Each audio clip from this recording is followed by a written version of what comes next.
Sir, या समर season मध्ये continue hydrated राहण्यासाठी आपण डेली लाईफ मध्ये काय काय प्रिकॉशन्स घेतले पाहिजे? इफ वी सी, दरवर्षी हीट मध्ये टेम्परेचर जे आहे ते आता वाढत चाललंय. मागच्या वर्षीपेक्षा यावर्षी हीट जास्त आहे आणि ही इथून पुढे सुद्धा जास्तच होत राहणार आहे. सो ड्युरिंग दिस हीट वेव्ह किंवा ड्युरिंग समर सीझन्स आपण काही बेसिक गोष्टी करू शकतो.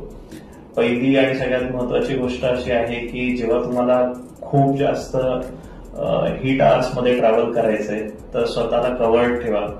तुमचे डोकं असेल किंवा बाकीच्या ज्या काही बॉडी पार्ट्स असतील त्यांना हीटला जास्त एक्सपोज होऊ देऊ नका.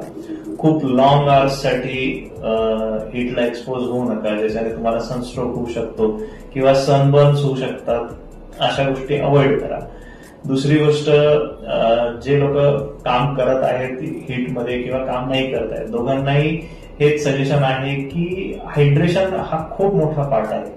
हायड्रेटेड राहा. तुम्हाला गरज नसली तरी वॉटर इंटेक घेत राहा. अप्रॉक्सिमेटली 2 किंवा 3 आवर्स मध्ये तुम्हाला युरिनला जावं लागेल असं बघा. तेवढं तुम्ही हायड्रेशन मेंटेन करा. त्याच्या व्यतिरिक्त काकडी खाऊ शकता, वॉटरमेलन्स खाऊ शकता, वेगवेगळे फ्रुट्स खाऊ शकता ज्याच्यातनं तुम्हाला सायट्रस ज्युसेस मिळतील आणि ओव्हरऑल